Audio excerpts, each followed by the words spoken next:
Hi friends, thanks for joining me today. We have a larger Inkle Loom to play with.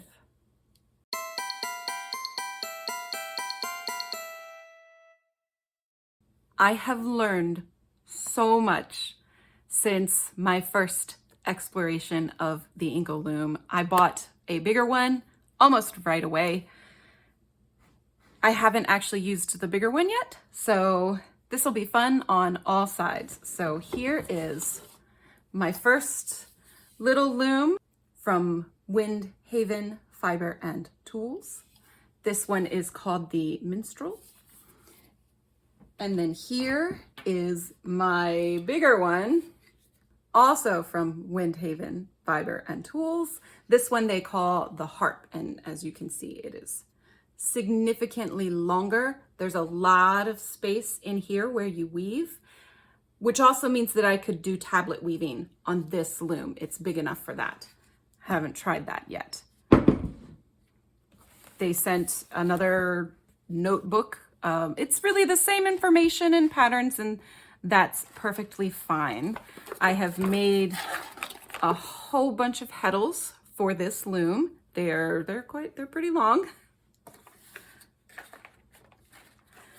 So what I want to do today is just a really simple band. I came across a video 2 or 3 days ago of, I want to say the maker was Jillian Eve. I think that's correct. I will link that video below when I find it.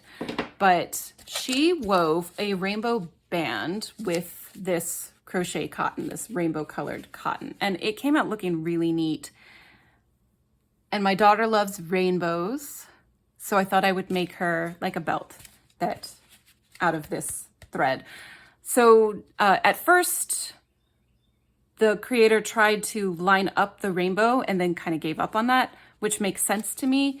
It came out looking really, really neat though. So I'm just going to weave a plain weave band with this cotton on my longer loom. So I have learned some things. I have learned some tricks about starting a band. I have learned some tricks about stopping a band. I've also learned better technique. So if we recall, this is my first band, and you see how it's really wide here. This is the part that I started, and it looks like it's starting to unravel. So I still have knots in it. So it's not going to go anywhere because they're knotted together, I'm pretty sure, but it is kind of starting to separate. Well, I have learned some things about how to finish. I did a braid on the other side of this. I did another band of that same pattern. Here it is. I did just a little bit in that cotton that you can see here. I have learned a better method. So we're going to explore that. And then I think, if I recall, I did employ my finishing method on this one. So the video that I will link below showed this finishing method really well. But I want to show you everything that I have learned while making this rainbow band. So no complicated patterns or changing the warp. I'm going to keep the warp is just going to be one continuous loop of this cotton. And hopefully I still have enough to load my shuttle afterwards. I don't actually know how much is on. It seems like it's substantial, so it should be fine, but one never knows with balls of yarn and string. This one, this color is called Mexicana Variegated. Lots of pretty rainbows in there. It should be very fun. I'm not doing anything special to it other than just weaving the band. So the first thing I'm gonna do is warp my loom. I'm still kind of struggling with the terms, but not really. I learned a mnemonic for remembering them.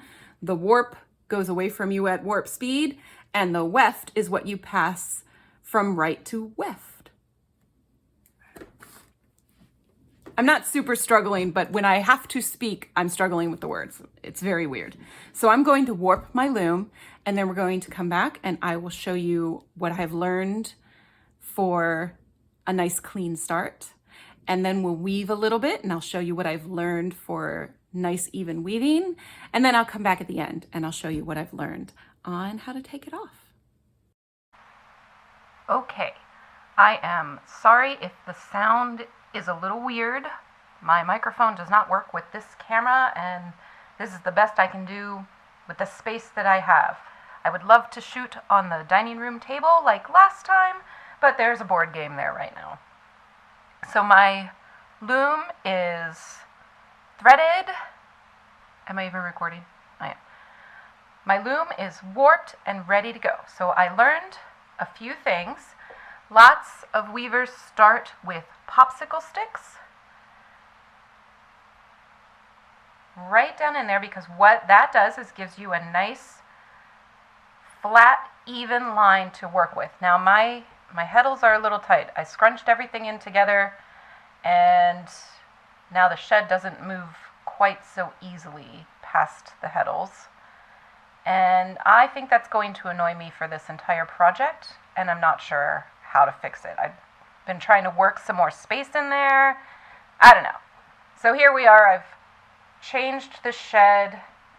This would essentially be where I beat down, but I'm not going to beat down because I'm coming in with another popsicle stick. And we're going to kind of cinch everything up with that.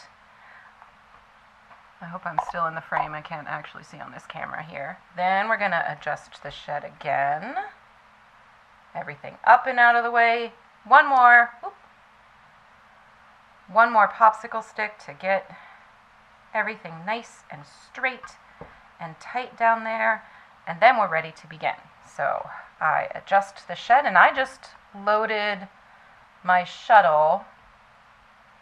All right, it works.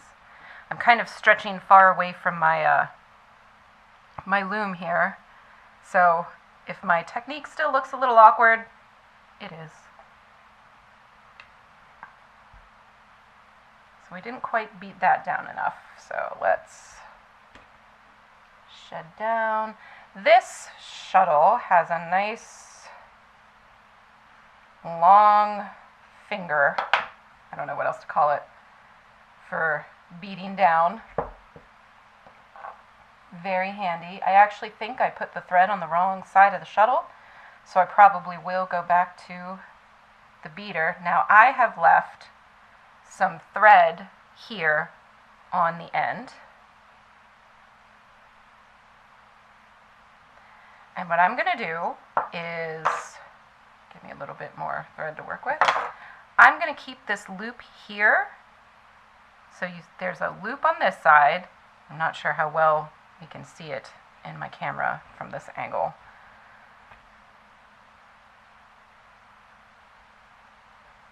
And let's see here. Yeah, this is really going to annoy me, and I'm not sure how to improve that.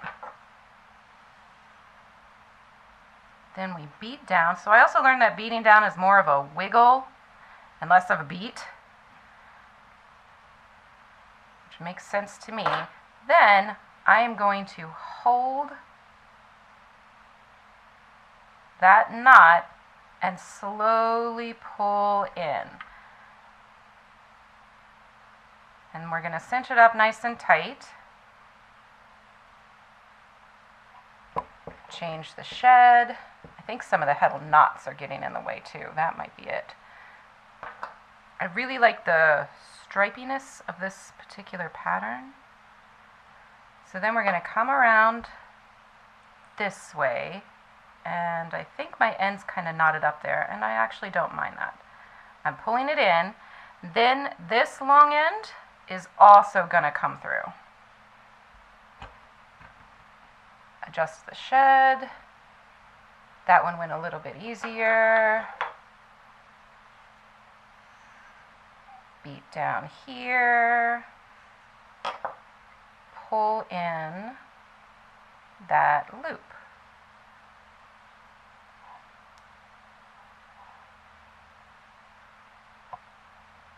And that is apparently one method for getting nice, even selvages. Then we pull the shed up. Wait a minute. Up was that way. with the shed down.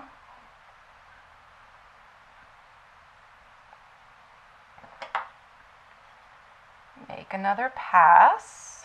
It's going to get tangled over this. Now I do have enough of this end that we can go through again. What that does is, what's the word I'm looking for? What is the word I'm looking for? What that does is weaves in that end so that it won't come out. And that is actually a great way to secure your edges. So I'm going to pull that nice and tight, and then holding this gently here, pull that in. So there, what we have forming is a nice rainbow pattern.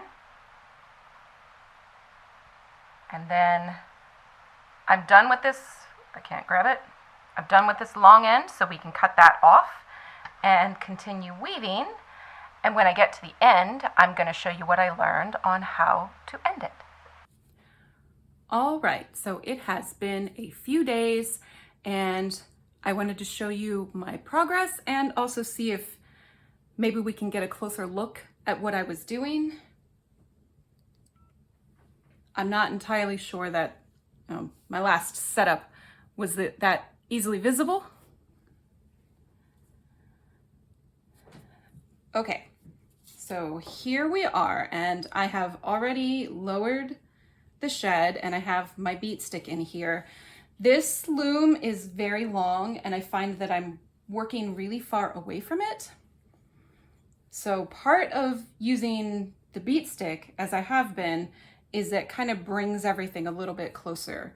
So what I'm doing is I will pass my shuttle through, and then I'm gonna kind of cinch it down, but I'm holding a significant loop out here to the side.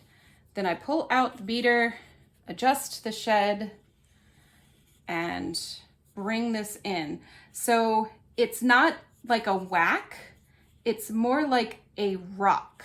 I'm kind of massaging the threads down, but I'm doing this with a significant amount of force. I'm not sure how clear that's coming through. So then I'm going to hold the work and pull the thread, and you may not be able to see. So here's my little loop, and I'm gonna pull that in, basically just cinch that down. If you pull too tight, it's gonna bring like a dip in the entire work, which we don't want. And since my shed is already in the right place, I'm just gonna do that again, pass that through. So I've learned a few things. This is the thinnest thread I have yet worked with, and it does kind of fight past the thickness of the heddles. It's working, but it takes some jiggling. Work that down with quite a lot of pressure, and then we're gonna pull that tight. And because I'm working slow, well, for one, this goes slower, but then I can also come closer to getting these edges to line up.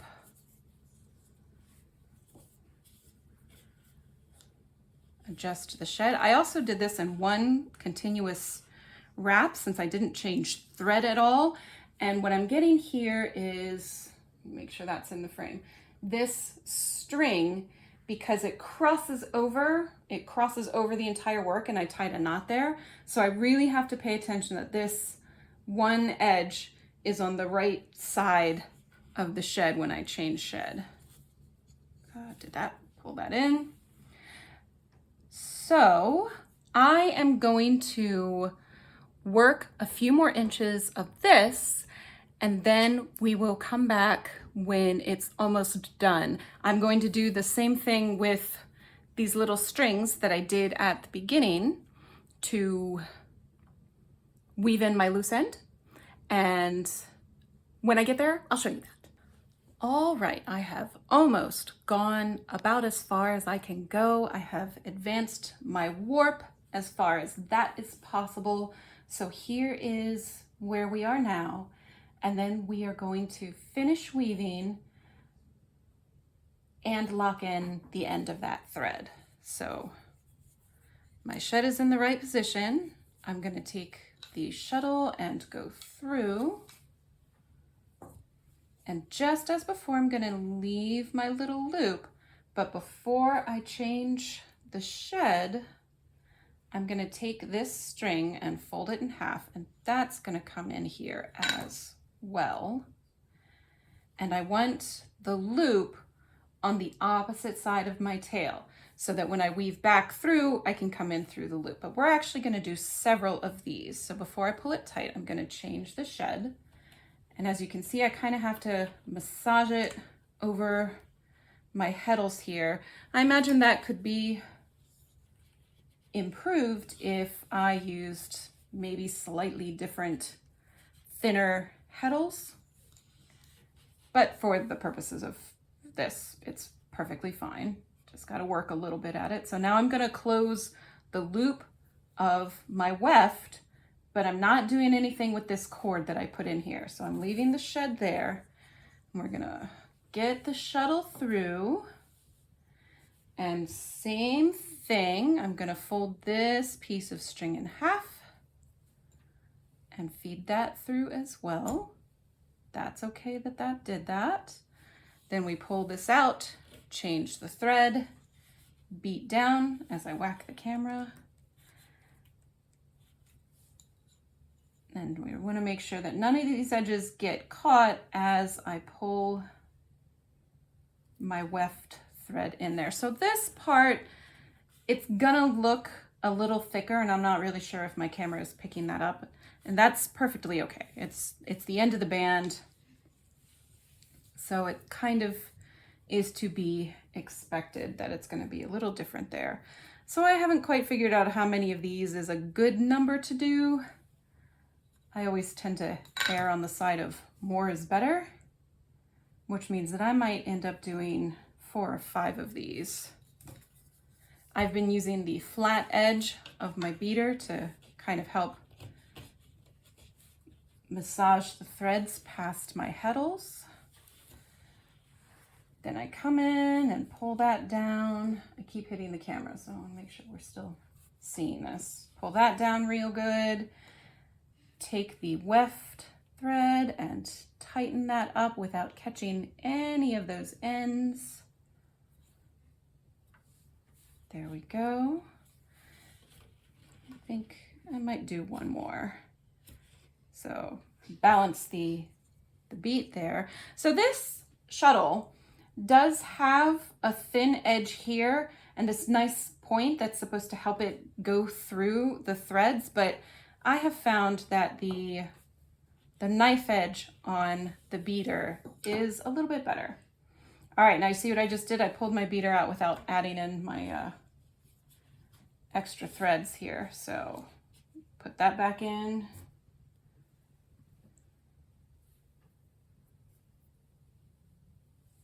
Then over here, very good. The only thing about this loom that I'm finding ever so slightly irritating is that it's not very weighty, which honestly is a benefit, but that also means it slides around quite a bit, and that can get annoying. Carefully pull that nice and tight. Make sure that's down, and then I think I'm gonna do one more pass with this edges. So the technique was the same when I had to add yarn to, I don't know what I'm saying anymore. When I had to add yarn to my shuttle, I dealt with those edges the same way. Press all that in. Make sure we're not catching any loose ends as I pull that.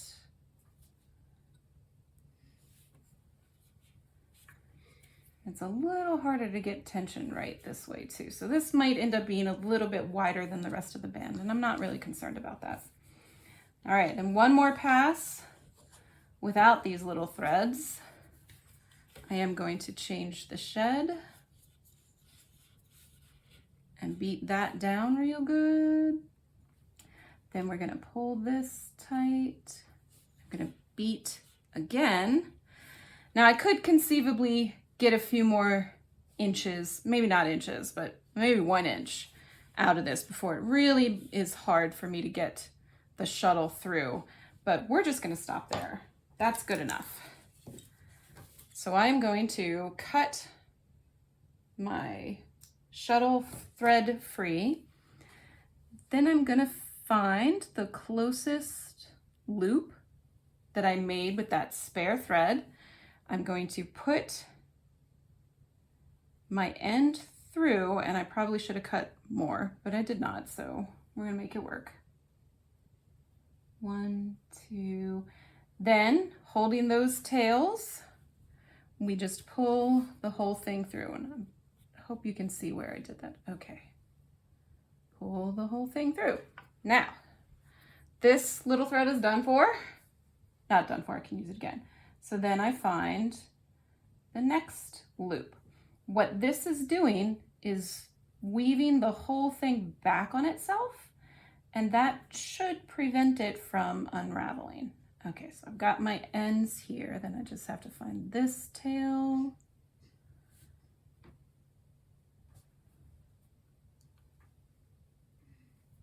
Oh, that's really tight. There it goes. Whoop. Don't do that.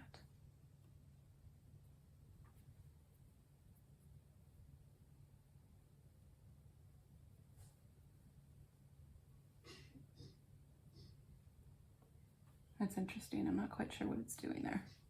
Let's see if it works. It doesn't work. Something got caught. Yep, there it is. Little loop got caught up. Okay, take 2. Grab the thing, pull it through. And it's okay that this came out because the end is over there and I can just pull it from the end. That's why you want a little bit of extra space so that you know there's enough to get all the way through. There we go. Not the loop, just the 2 ends.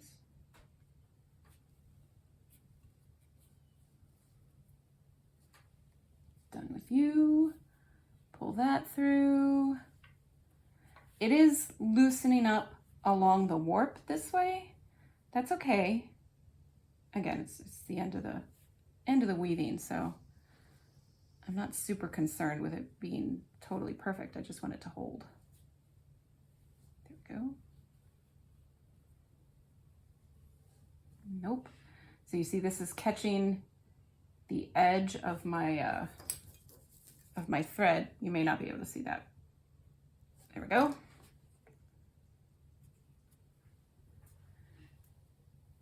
And then one more.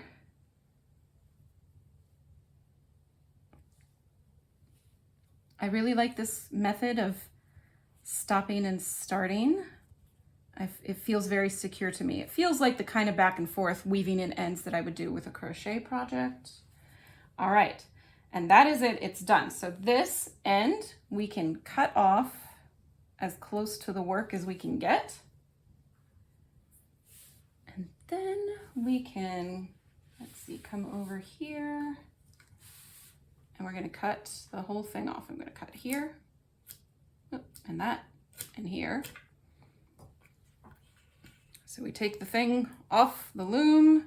It's getting stuck to all of my waxed petals here. Come on, slide out. Or don't, fine, I'll work you out later. Done with that. So then you can see here, this was the end when I started. So that can be cut off.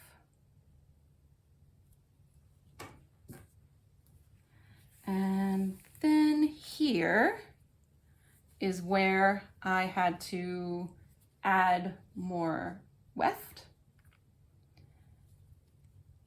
It did get a little wonky there in that part, but it's okay, it worked.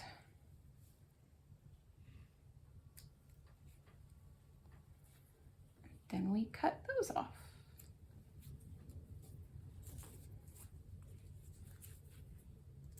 See if I can free all of my waxed petals from this mess.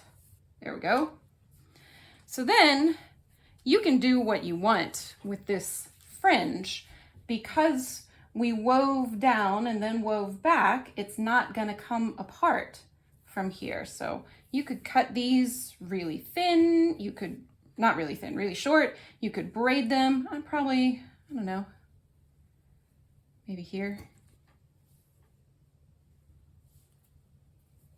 Trying to get all of these threads straight before I cut.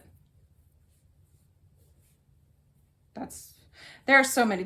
I've also not worked with this amount of threads before. I want to say there were 82 total threads.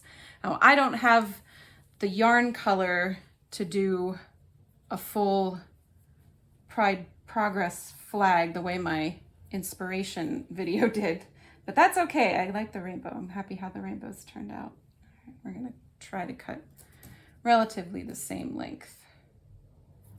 There's a knot in there from where I tied everything off at the beginning. I will work that out later. And here we are. So this is the new band, or the band on my new loom. And this one is probably about 2 yards, which is significantly longer than the other one. Now I did want to show you this weaving. My daughter did an awful lot of this, so you can kind of see it's imperfect here. I got it in my head to do this kind of road design, and I'm really happy with it. I did the same start and stop at the beginning, so this is not going to unravel at this end, and this is not going to unravel at this end. And I think I had mentioned that there's a way to warp these looms that you get another good 2 feet out of it. And that's what I did with this one. So this one was done on the smaller loom with the extra long warp. And I understand how it works when I was doing it, but now that I'm looking at the loom, my brain is not quite comprehending, go around here and around here and around this peg and around this peg and around it. And I'm not quite getting it, but when I sit down to warp it that way, I'm sure it'll understand. But the base of this loom is about twice as long as the base of my other loom. So it's a good length. And this is a nice long strip. Now I really like using the variegated thread on this. That was a lot of fun. It's a really cool pattern. I think my light in here isn't all that great, so I'm not sure how well you can see. Now also my careful edges here, they're not perfect. They're never gonna be perfect, but they look a lot better than my first attempt, and it's less wobbly than some of the other ones. So that is round 2 with my second Inkle Loom. And I think I want to find some more thread like this in multiple colors. I think this turned out really neat, so I want to do more bands like that. It was actually really simple. It was really simple to load on the loom, and it was really simple to work. And I didn't really have to worry on if my pattern was coming out correct or not, because there wasn't really a pattern to it. It's just the natural striping of the thread I was using. And this feels really good. This feels nice and strong, and I don't know, the way I expect a woven band to feel. So I'm pretty sure I just found my join where I joined more weft thread. You can kind of see how those ridges are just a little bit wider apart. And that's okay. It doesn't take away from the look at all. I love having this thing. I'm just so happy with it. It's really fun. It's very calming to do, and it doesn't take a whole lot of time. To be quite honest, it's been quite a while from when I started this video and now, and that's just because I haven't been sitting down to do it. So it's done before the end of June. So we still get our rainbow for Pride Month. I think maybe I will. Actually, honestly, I want to pick up the right colors to do a proper progress flag. That would be fun. I have so many plans. I have so many plans. So that's it. That was this larger Inkle Loom. I love these looms. It's so great. I will link this one below as well. And if you wanted the smaller one, you can find that in my last video. Yeah, that's it. I'm done. Oh, no, I'm done. I've said everything that I want to say. We're going to do some more weaving because it's a lot of fun. It's a great craft. It's very calming to do and I enjoy it. So thanks so much for joining me today. I'm grateful for you and I'll see you next time. Bye.